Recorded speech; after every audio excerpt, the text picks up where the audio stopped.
Bismillahirrahmanirrahim. Assalamualaikum warahmatullahi wabarakatuh.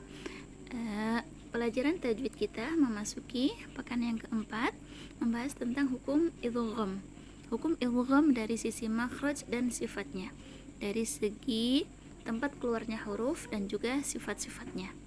Jadi hukum idgham ada 3. Yang pertama idgham mutamatsilain, yang kedua idgham mutajanisain, dan yang ketiga idgham mutaqarribain. Yang pertama adalah idgham mutamatsilain. Idgham mutamatsilain ialah setiap huruf yang sama yang pertama sukun. Contohnya di sini ba sukun bertemu ba pada kata idrib bi'asaka. Yang kedua ta sukun bertemu ta, fama rabbihat tijaratuhum. Di situ kelihatannya ada huruf ba sukun bertemu ba, kemudian ta sukun bertemu ta. Jadi di sini idgham mutamatsilain adalah pertemuan dua huruf yang sama, betul-betul sama persis, baik dari segi makhraj maupun sifatnya sama persis. Hanya yang satu sukun dan satu berharokat, seperti itu. Insyaallah mudah dipahami ya. Jadi kalau misalnya tilawah menemukan kalimat seperti ini, pertemuan dua huruf yang sama, yang satu sukun dan satu berharokat, maka ini namanya adalah idgham mutamatsilain, seperti itu. Kemudian yang kedua adalah idgham mutajanisain. Idgham mutajanisain ini adalah pertemuan dua huruf yang sama makhrajnya, yang sama tempat keluarnya, tetapi berbeda sifatnya. Contohnya, ta sukun bertemu to, kemudian po sukun bertemu ta, kemudian ta sukun bertemu dal, dal sukun bertemu ta. Jadi antara ta, dal dengan po ini sama makhrajnya, sama tempat keluarnya, hanya berbeda sifatnya. Kemudian contoh-contohnya ya.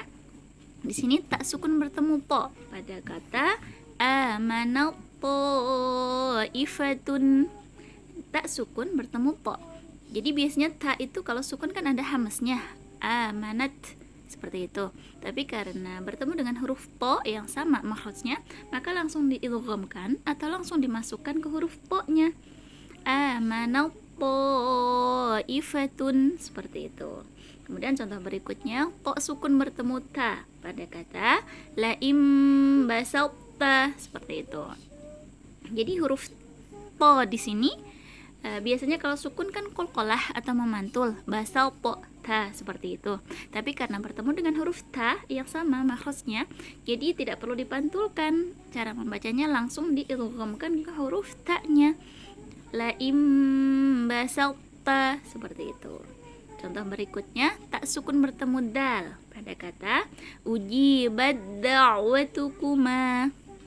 Ujibat, bat kalau biasa kalau tidak bertemu dengan huruf dal, huruf ta kan ada hamznya, bat, seperti itu. Tapi karena bertemu dengan huruf dal yang sama-sama makhrajnya dengan huruf ta, maka langsung diidghamkan ke huruf dalnya. Jadi cara membacanya ujibat da'watukuma, seperti itu. Kemudian contoh berikutnya, dal sukun bertemu ta, dibalik ya, pada kata laqad taba. Kalau misalnya bukan idgham mutajanisain, biasanya huruf dal ini qalqalah atau memantul. Jadi tulisannya begini, laqad taba, laqad taba. Tapi karena bertemu dengan huruf ta yang sama makhrajnya dengan huruf dal, maka langsung dimasukkan ke huruf ta-nya, laqad taba, seperti itu. Jadi antara huruf ta, dal dengan po ini sama makhrajnya atau sama tempat keluarnya. Tempat keluarnya huruf itu sama, hanya berbeda sifatnya. Kemudian contoh berikutnya, sa sukun bertemu zal pada kata yalhas zalika. Tulisannya yalhas zalika.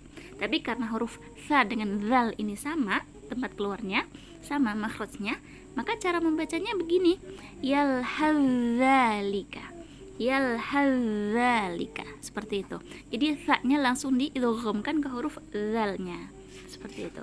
Kemudian contoh berikutnya, zal sukun bertemu wo pada kata idzalamu. Nah, jadi sama ya, huruf zalnya langsung dimasukkan ke huruf wo, idzalamu, seperti itu. Contoh terakhir, ba sukun bertemu mim. Tulisannya seperti ini, irkab ma'ana, seperti itu ya. Tapi karena huruf ba dengan mim ini sama-sama makhraj asyafatan, sama-sama makhraj yang keluar dari kedua bibir, maka cara membacanya irkam ma'ana, seperti itu. Kemudian yang terakhir adalah idgham mutaqaribain.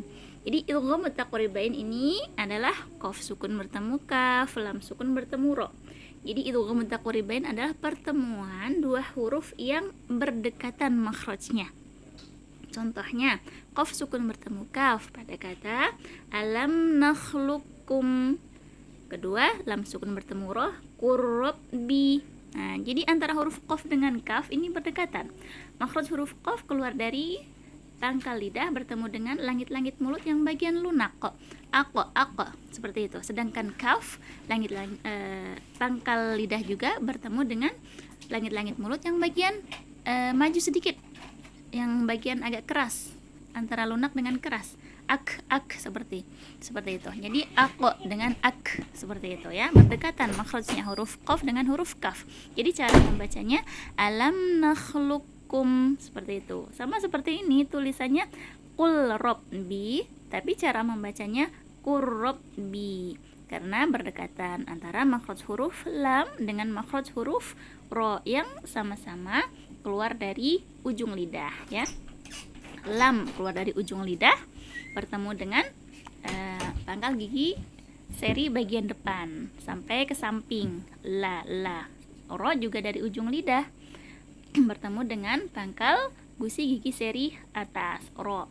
Seperti itu. Jadi cara membacanya bukan qul rabbi, tapi huruf lamnya langsung diidghamkan atau dimasukkan ke huruf ro-nya. Qurrabbi, seperti itu ya. Insyaallah mudah ya untuk dipahami. Demikian uraiannya, semoga bermanfaat. Wassalamualaikum warahmatullahi wabarakatuh.